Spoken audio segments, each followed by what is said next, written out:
Hey everyone, how's it going? My name is Jay and welcome to the channel. Now today we've got a Jurassic World Evolution video, the start to our new series titled Matanceros Emergent Biopark. Now my last Jurassic World Evolution series was titled Nublar Emergent Biopark, and this one's going to be kind of in the same vein. We're going to be building up as biologically accurate a Jurassic Park as we can build, which is kind of my goal for this park, same as the last one, and something I've always really enjoyed. And it made the last series loads of fun, so that's what I'm going to be doing here. Of course, when it comes to biological accuracy, we are going to need the use of several mods. And that's going to be another aspect of the series. We are going to highlight various mods as we go along. And I'm going to try and find the most realistic ones to keep our dinosaurs looking like they would have in real life. If that sounds appealing to you, feel free to hit the subscribe button, like the video if you do enjoy it at the end, and of course, come on board. Here we are in Matanceros Emergent Biopark, already getting started on our initial stages of it. First off, we of course need an operations center, and we're going to need our first habitat for our dinosaurs today. Today we're going to be introducing three new species, all herbivores. And I noticed that actually in all of my Jurassic World Evolution playthroughs so far, I have had this habit of always starting with an ankylosaur, so I'm going to do that here today again. We're going to be introducing two vanilla dinosaurs from the game, which are not modded because both of them are pretty accurate regardless. Namely the Euoplocephalus, which is a really great ankylosaur, the most accurate to the species of any vanilla game ankylosaur, I believe. And the Nodosaurus, because it's pretty cute. It's super cute actually, and it's also pretty solid. As far as the ankylosaurs go, these two are pretty accurate without the use of any mods. And the third creature we're going to introduce is a Psittacosaurus. Now this dinosaur is quite possibly, with the inclusion of this mod, quite possibly the single most accurate animal to be introduced into this game so far. I believe this reconstruction is based off a 2016 paper describing Psittacosaurus in detail. They have so much really good fossil evidence for what it looked like, skin impressions, quill impressions, so we have a very clear look at what this dinosaur would have looked like. And I believe the people who authored that paper also had a model built, a really accurate model, which looks amazing. If you have the time, please do look it up. And this is what the model in the game is based off, and I think it looks really good. Now, before we go any further, I just want to quickly reiterate something I've said in the previous series. Modding is not supported by Frontier, the developers of Jurassic World Evolution. They think it's cool, but of course they cannot officially support it. Probably for a variety of reasons regarding the whole use of intellectual property when it comes to the Jurassic World series and stuff like that. So of course, mod the game at your own discretion. There are risks that come with modding your game, and make sure you always back up your files if you do so.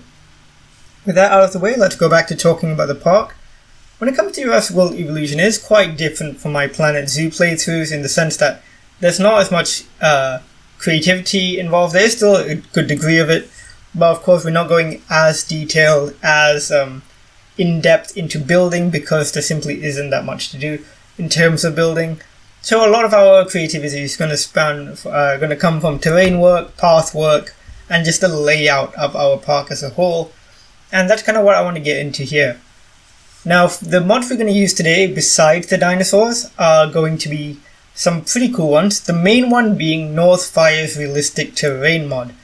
Now, this is a really, really excellent mod. I think it really brings a lot of life to the terrain. So you'll see it as we go along through the park.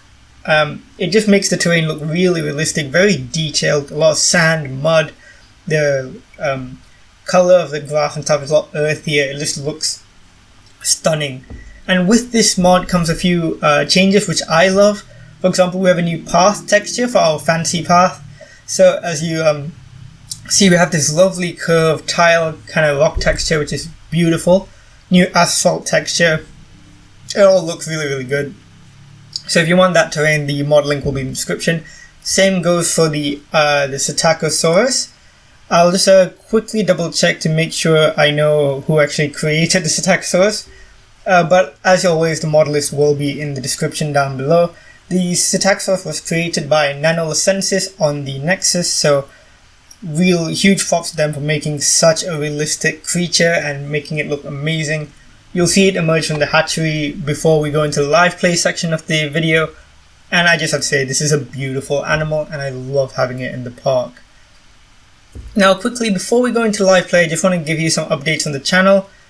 I was initially not going to post this week to take a bit of a break, but I realized I kind of wanted to do this project, so I got started with it. But I still will be taking a little bit of break from Sanakofland, my Planet Zoo project, because I'm just not feeling super inspired, and I think that maybe putting out 2 Sanakofland episodes a week might be a bit much. So I might scale back to 1 episode of Sanakofland a week and 1 episode of either Jurassic World Evolution or another series as well.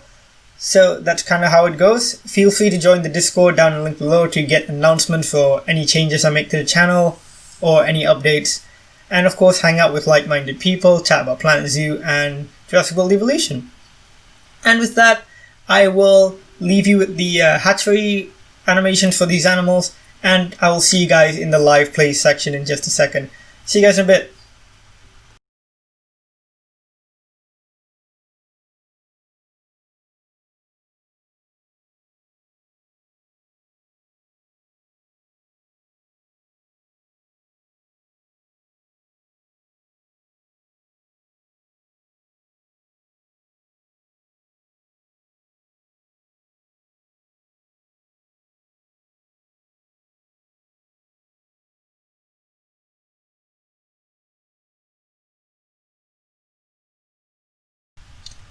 Alright guys, here we are in Matanceros Emergent Biopark. Or should I say what will eventually become Matanceros Emergent Biopark. As you can see, it's pretty much bare bones at the moment. What I did before we got started was I just flattened out most of the terrain. So you can see I flattened out terrain at several different levels. So we have the main level here where you enter. There's a higher level up here behind where this little mountain is. A medium level, if that makes any sense, another level, and then the lowest level down here. And you can see I've set up our operations center at the bottom. Now with this park I want to keep it pretty simple. I just want to kind of enjoy the game. One of the things I did was I actually turned on the use of power. In sandbox mode you can usually turn it off, but I decided, you know what, I kind of like the look of the pylons kind of going across the park. Gives a sense of realism in the sense that, oh yeah, you know, things are powered, things are needing electricity, and I think it just kind of looks okay. So I'm going to use those and keep them as a constant motif, though I will try and keep them away from the public facing areas, so they'll kind of stick towards the operations center and kind of the back staff area. So as you can see down here, we've got loads of staff walking around. I do have a greenhouse as well, which we might end up using for paleobotany. I don't know if we'll really get into that too much, but it could be quite a fun thing to do if we decide to do that. And of course we've got our usual buildings here all upgraded to make them look nice and fancy. One of the things I really like about this new playthrough is the terrain. I'm loving it because, well, if you look at it from afar, the grass terrain can be a little bit flat and a little bit repeating. But when you look at it up close, it looks amazing, and mixed in with all the other textures this mod has included. Northfire Realistic Texture Mode, by the way. This is the 4.5 version. I think it looks amazing. Like, look at the shrubbery and the sand, and when you blend them together at like quite a close distance, phenomenal. Looks really, really good. And of course the path texture. I love this kind of curved, I think there's a specific name for this type of architecture where you have these curved paths. I can't remember it, but I think it looks stunning. Makes for a really nice change from the weird kind of pinky orange color that fancy path usually has. Don't get me wrong, I like it, but I mean it is a bit of a weird color, and I like this new one. And I also like the asphalt. It's a little bit darker, I think, and now blends in a lot better with the color underneath the shops. As you can see, this is our first shop area. We just put in a little circle, and of course we've got our shops around the outside, which I think looks really nice. And down here we have our dinosaurs. So let's have a look at them. First up we have two Euoplocephalus who are currently walking through each other, which is a little bit unusual. But here is our first one, our alpha. This is a lovely green color. It's my favorite color Euoplocephalus in the game. I believe it is the jungle pattern. Looks really nice. Of course unmodded because the Euoplocephalus is probably one of the better done ankylosaurs in the game. Very accurate. One of my favorite parts of the DLC in which it was included, which was the Claire's Sanctuary DLC. I really like it. Here is the basic pattern, which is also really lovely. Honestly, such a nice dinosaur to have, and I really like the look of it. And like I said before, continuing the tradition of having ankylosaurs at the start of our park.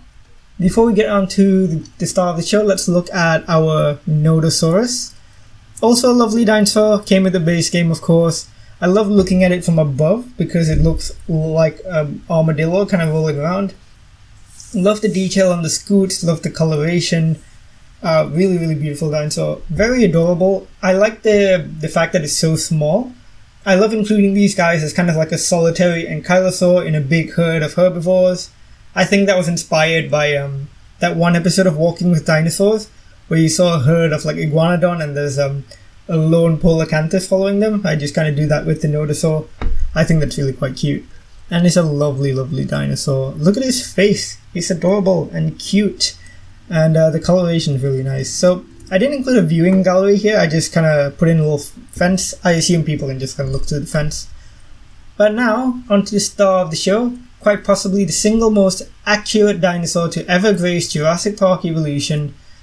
It says Homalocephali, but in fact it is the Psittacosaurus. Let's go have a look. So this is an adorable dinosaur. It is so cute and so small, and if I'm not mistaken, it may be an ancestor to ceratopsids. Don't quote me on that, that might be wrong. Let me just quickly double check because I'm actually really not that sure. But in either case, it is an adorable dinosaur. Yes, it is in fact an ancestor to the ceratopsids, the big, triceratops type animals. Things like Pentaceratops, Chasmosaurus, all the others in the game. This is kind of a basal version. And it is adorable and beautiful and so accurate to what scientists do think these dinosaurs would have looked like. I think it's amazing. And the texture work, the detail, the coloration as well. This basal skin is pretty much spot on to what the 2016 paper's model looked like. So I just think it looks amazing. I also have a blue skin which I've included just to kind of represent maybe a male variant with mating colors or something like that. So this is the rainforest skin. I think that looks great. All the variant skins are pretty good, but this one just kind of stands out to me. I love the orange underbelly. It's just so bright and vivid, and just overall gorgeous dinosaurs. Very, very impressed with this mod. This is by Nanolacensis once again. Extremely impressive. I'll likely keep this one in the game. I actually cleared out all the mods for my game from the last playthrough just to kind of get a fresh start and start with a whole bunch of new mods. And these guys replaced the Homalocephali, which is in a way it's unfortunate because the Homalocephali is one of the nicer dinosaurs in the game. It's really cute and pretty accurate to what it is in real life. But the Psittacosaurus is amazing, and I think it really warrants its place in the game.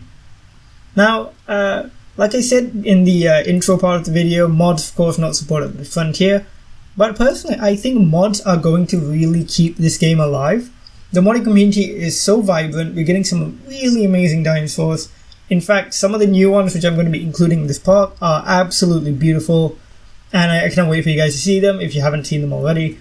Really, really impressive stuff, and I really do think modding is going to keep this game really fresh and really, really open to more playthroughs. Because of course, when you play with all the dinosaurs in the game, there is still a sense of replayability. You can always build a new park and stuff, but these mods just make it feel so fresh and so exciting to play.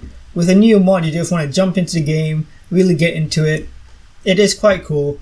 And I think that's one of the things that I really like about this. I know again, like Frontier doesn't officially support them, but I can completely understand where they're coming from. Don't get me wrong, it completely makes sense that they wouldn't necessarily support them, but of course, like I said, I do think they are kind of necessary and they're kind of inevitable, really.